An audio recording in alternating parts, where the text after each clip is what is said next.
接下来我们将进行专题演讲。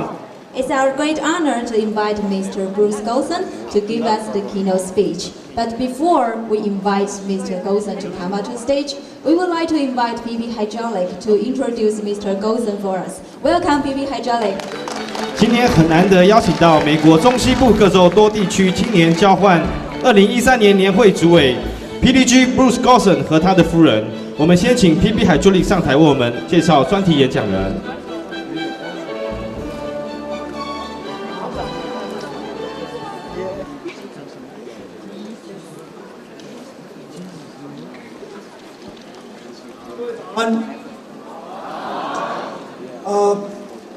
我们的演讲人 Bruce Goldsen， 他是一位前总监，他的介绍在46页的手册都写得非常清楚。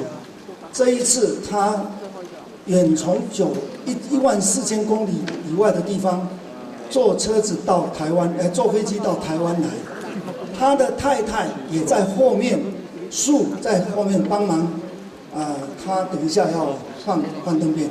我今天要跟各位介绍的不是他本人的，他的资料已经很完整了。我要介绍的是他代表的这个机构，他代表的机构叫做美国 Central States Rotary Youth Exchange。这个机构一共有17个地区，它是在1972年成立的。 当时1972年成立的时候，有8个地区的地区总监聚合在一起成立了这个地区，这个多地区也是美国最早成立的一个地区。那么这个图上面有一个中间有一个蓝色的部分是密西根湖，密西根湖本身就比台湾大差不多快要2倍，台湾差不多密西根湖的2/3。他们从北边要到 Michigan。 State 的 Grand Rapids 每年开年会的时候，有些人要开20几个钟头的车子，一年这个多地区只开2次会，他们的理事会就是冬天一次，夏天一次，他们在开会的理事会只有2个半钟头，非常有效率。我们在它的地区。 它的多地区横跨2个国家，一个是加拿大 Ontario 的南边，接下来是美国，一共有7个州，它的地域比台湾大几10倍，所以他们在处理他们多地区的事务的时候，不是我们能想象的。那么他们成立以后呢，这个多地区代表了有825个福伦社，所以规模比我们4个地区的 RYEMT 大非常多啊。RI 的社长当选人或者是提名人，每年在他们 Summer Conference 一定要去那一边练习做一个专题演讲。我听 Bruce 讲，今年我们的台湾之光啊 ，Gary 黄啊，也会在7月12号的时候，他们的Summer Conference 要去。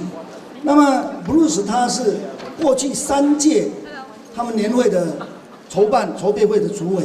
今年接下去，这一届也是他在百忙之中到我们这里来，实在是我们觉得非常光荣。那么，如果我们的这个多地区的各地区主委啊，总监要想派人出去参加他们今年的年会，我想应该早做准备啊，才有办法订到旅馆。那么，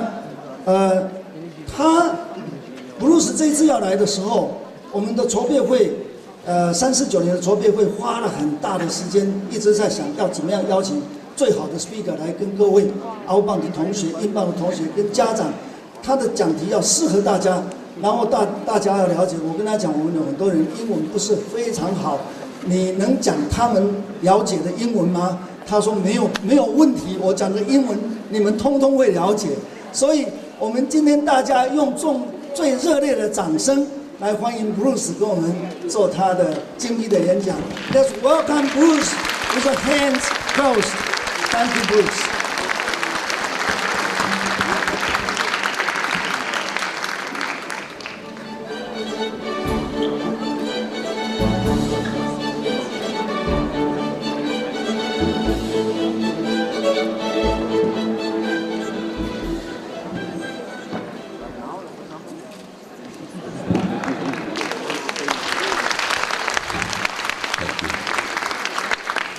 Greetings, Rotarians, distinguished guests, Rotary Youth Exchange students. At Central States, we say inbounds, and the inbounds all cheer. Inbounds.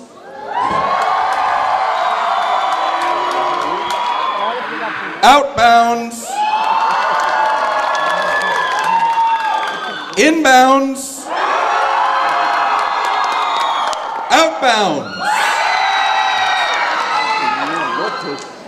It is indeed an honor to be able to speak with you during this amazing conference about the Rotary program that is very special to both my wife, Sue, who's changing the slides from back up there. Hello, Sue. Hey,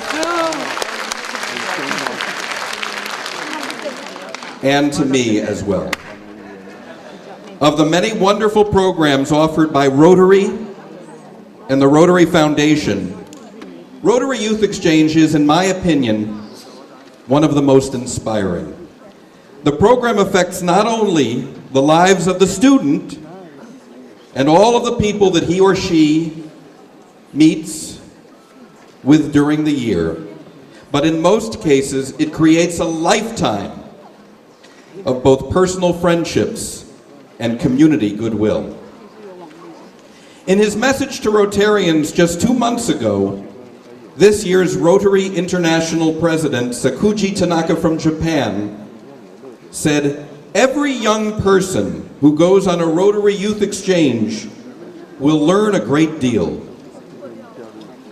Youth Exchange students learn how people who seem so different are really the same.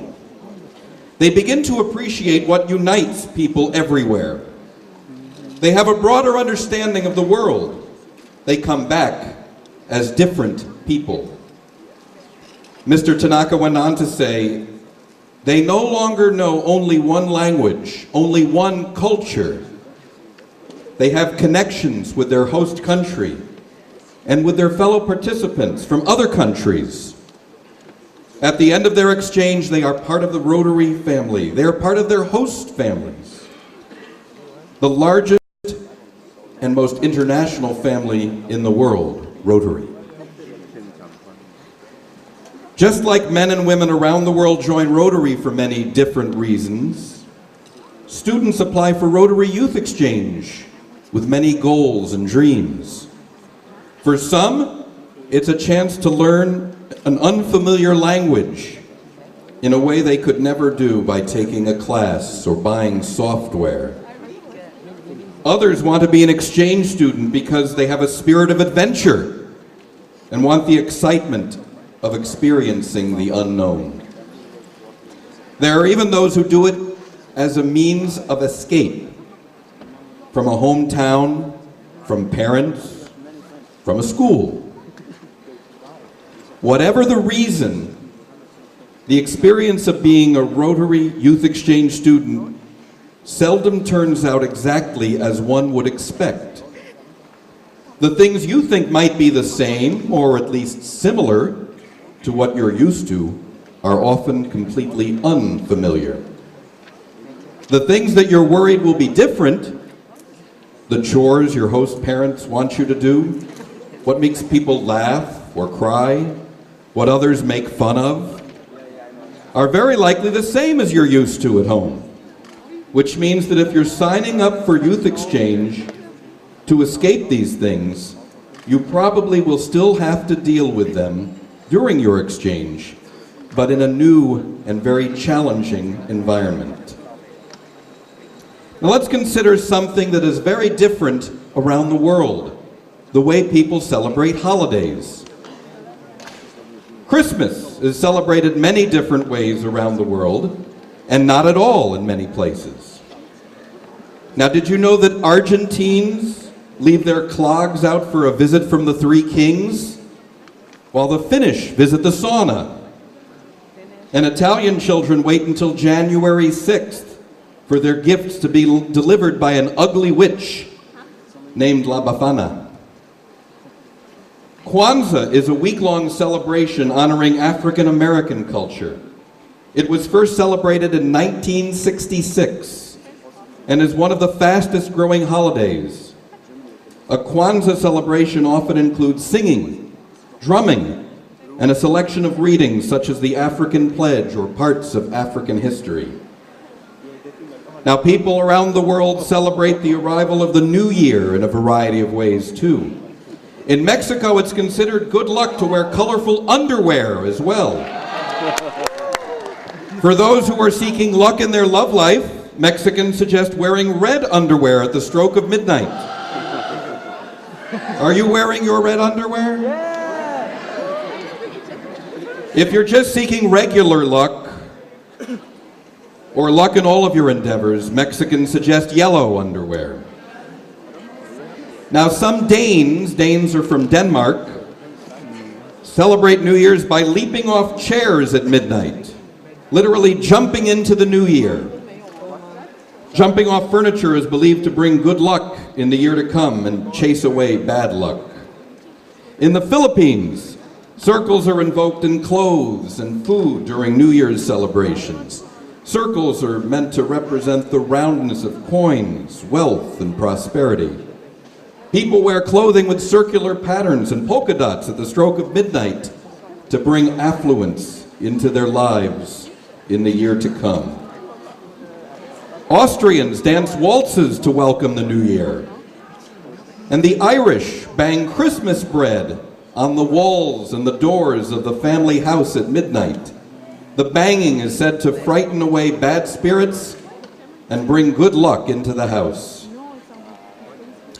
Now, the foods that people eat and the way it's prepared varies widely from country to country. If you go to Brazil for your youth exchange year, you'll be eating feijoa, or black beans, farinha, which is similar to what we know in the U.S. as flour, and arroz, or white rice. These three ingredients are typically cooked or served with protein such as fish, red meat, or poultry. The national dish of Brazil is called feijoada. It's a hearty meat stew made from pork and black beans. In Germany and many other European countries, delicious breads are found in the bakeries on every street corner. Russians enjoy borscht, which is a cold beet soup filled with meat and vegetables. Among the many dishes that are native to Mexico are guacamole, an avocado-based dip which originated in Mexico. Enchiladas, a corn or flour tortilla rolled around a cheese or meat filling and covered with a spicy chili pepper sauce. And empanadas, meat-filled pastries. I know the first. Is it like noodle things? Throughout Asia, there's a wealth of different foods, including here in Taiwan. Whether it's a dim sum dumpling or snacks from the night markets, you won't go hungry anywhere around the world. One of the first things you notice when you get off the plane in another country is the way people are dressed. It's human nature to judge someone by how they look, but that's just another wonderful difference from culture to culture. While there's less of a difference in the clothing people wear on a daily basis, native dress still varies widely from one nation to another. Germans wear traditional lederhosen. In many parts of Africa, women wear kanga. And in India, the sari. You probably won't be wearing these clothes unless there's a very special occasion. Now, a Rotary Youth Exchange colleague of mine from the United States, Dr. Dennis White, has written a great deal on the subject of culture shock as it applies to youth exchange students. While culture shock is a natural experience for everyone who travels to a different place, it's particularly difficult for youth exchange students. For one thing, the trip abroad is frequently the first time the student has traveled internationally. And while most people find themselves in unfamiliar and unsettling situations as tourists, youth exchange students have to deal with the simultaneous challenges of being in a new and different place, alone, for a lengthy period of time. The 4 stages of culture shock will be very familiar to the inbound students that are here today. They are excitement and enthusiasm. This is the feeling of exhilaration that accompanies travel to a new place, seeing and doing many new and different things and meeting new people. Next, there is irritability. This occurs when the initial excitement wears off and real cultural differences become evident. No matter how understanding and accepting the student may try to be, there will be times when the negative feelings seem like they will not go away. Then there's adaptation. This is when students learn to accept that they need to adapt if they're going to be successful in their host culture, then work at adjusting to local customs and habits. And finally, biculturalism. Students in this final stage realize that they have become competent in another culture and can see the world and function from another very different point of view. Now that many of you inbounds are getting ready to return home, you may experience what Dr. White calls reverse culture shock. First of all, do you inbound students remember what you experienced when you first arrived in Taiwan last year? You wanted to go. You expected and looked forward to learning about different things. You were warned to expect culture shock. Though you may have been sad to leave family and friends, you knew it wouldn't be forever. You knew you were coming back home. Now that you are going to be returning home at the end of your exchange year, you may not want to go home. You may expect things to be just like they were when you left, or at least that things will be very familiar. You may not have been sufficiently warned about reverse culture shock, or you didn't think it would happen to you. You may be very sad to leave your family and friends here in Taiwan because you know there is a chance that you may never see them again. These are the feelings that affect almost all youth exchange students. They're normal, to be expected. For those of you who will soon leave for your exchange, you will likely experience some, if not all, of these feelings. Now, there are some things that you can do during your year in another country to help lessen the sense of culture shock. They will help you and also the people around you. Because it's important to remember that not only the people you meet may behave differently to you, you will behave differently to them. Victoria is an American student. She went to Italy for her exchange, and she wrote, "While I'm on my exchange, I have learned so much. Not only have I been able to expand my mindset and learn about another culture and world different from mine, being here also shows me that even though they do things different than we do in America, we are all the same. They take care of their kids and teach them all that they know so that when they grow up, they have everything they need to survive and teach their kids." There are several things that can influence how well you make the adjustment to living away from home and making a smooth return. When you first heard the news that your Rotary Youth Exchange application was accepted and you would be finally leaving for your big adventure, I bet you started asking yourself many questions. Perhaps you started thinking about all the new people you were going to meet. Then maybe you wondered what kind of host family you would live with. What would your new school be like? What exciting places would you discover while you're abroad? Thinking about all of these things is natural. We all do it when we plan for something that's different, that's outside of our normal, everyday routine. You did not make the choice to become a Rotary Youth Exchange student because you wanted the familiar, or to do the things you do every day here at home. You wanted to be a youth exchange student to do the unexpected, to see new and different things, and to let each day be filled with new, amazing surprises. When you embrace the unexpected, you open up your brain. You allow yourself to see things you never could have imagined before. It's the willingness to expose yourself to new experiences that will help you to adapt to your new surroundings. It's the absence of expectations that avoids being disappointed when things don't happen the way you thought they would happen. So how do you embrace the unexpected? How do you build relationships with people from a different culture who seem so different from you, who do things that seem to be so different than the things you do? Well, first you can decide to be friends with them. Now that sounds obvious. If you want to get along with other people, it helps to be friends. But many exchange students are afraid to reach out to new friends, and it can sometimes be a challenge. The other students in school may not be friendly to you when you first arrive. That makes it even more important that you have decided to be friends with them. So how do you meet new friends? You can join a sports team or a club.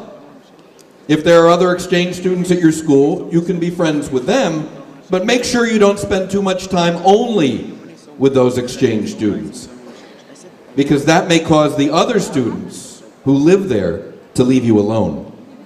And whatever you do, please avoid the temptation to use your computer and your phone to communicate with your friends at home.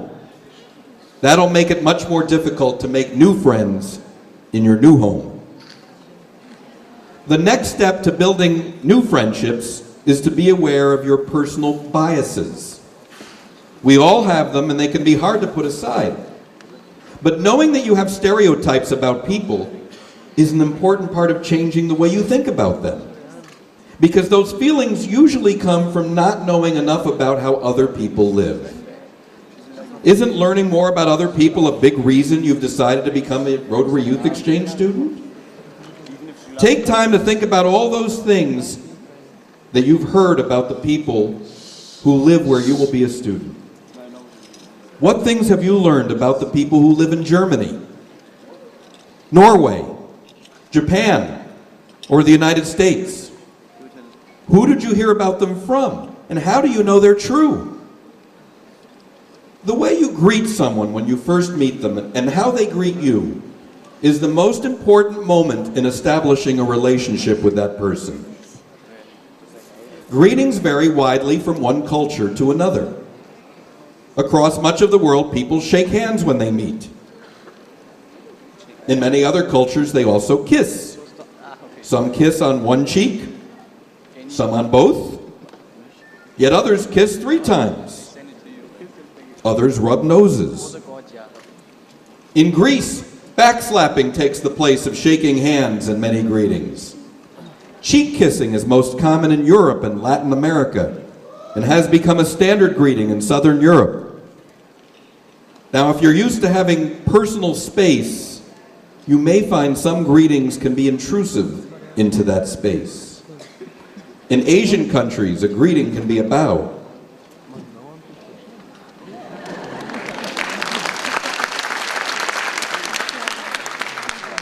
Before you visit a new country, make sure you find out the proper greeting in that country.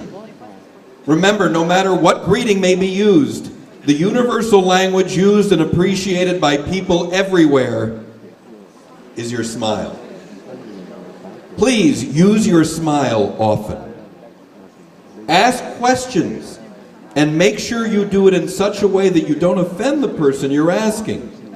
You can ask them about their religion, if they have one, or which holidays they celebrate, and their cultural traditions. Most people like it when you show interest in them and their culture.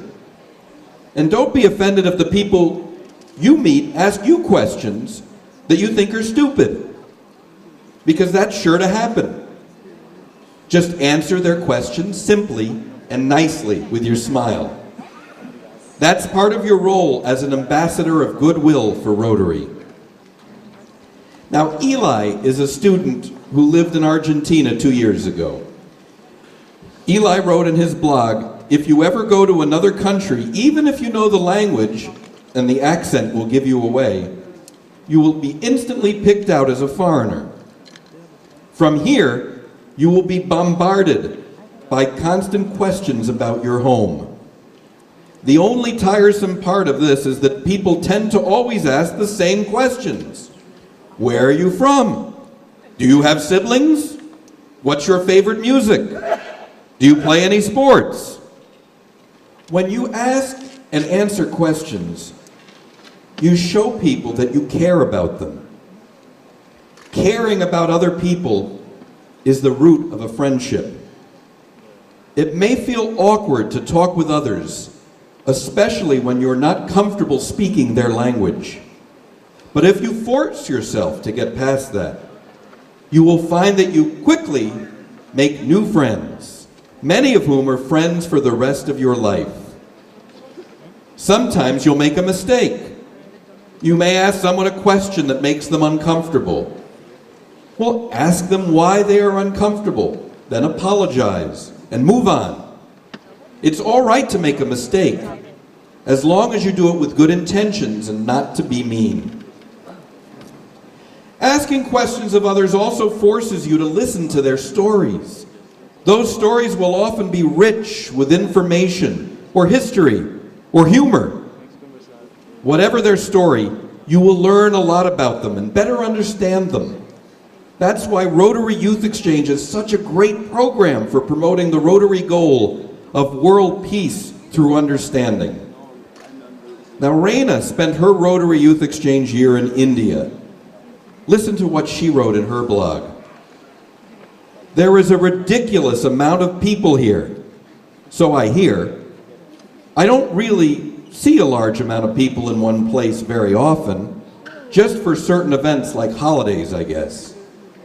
Actually, it seems like there's a holiday every week. The people are wonderful, always considerate and caring, and usually strangely worried about my health, which is nice, I guess. I like the way people are here, just like I like the way people are back home, but certainly for different reasons. People are the same, but also very different, if you know what I mean. Hope Nelson lives in France this year during her Rotary Youth Exchange. Vive Français. And Hope wrote, being now officially halfway through my exchange makes me reflect back on what I have done and how I have changed. This reflection isn't exclusive to the life-changing moments, but includes the small accomplishments, like how I can slice a baguette without cutting the table, because the French don't use cutting boards. But apart from my bread-cutting skills and my adventurous eating habits, I'm a much more educated and independently stable person.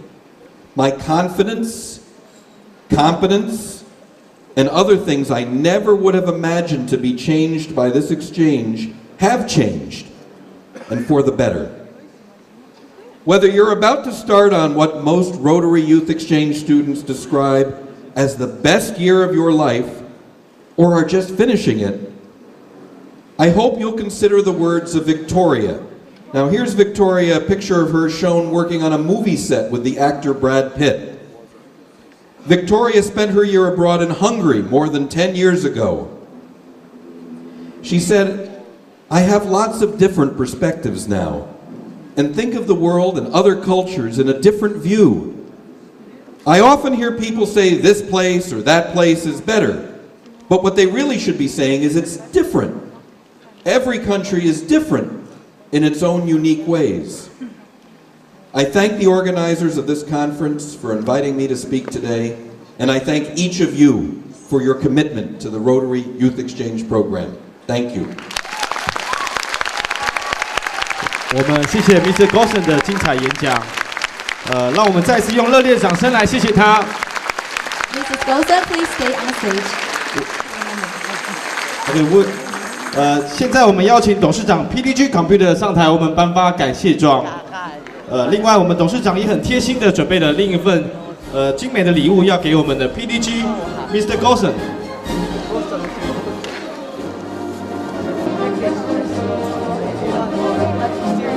是不是我们来点热烈的掌声呢？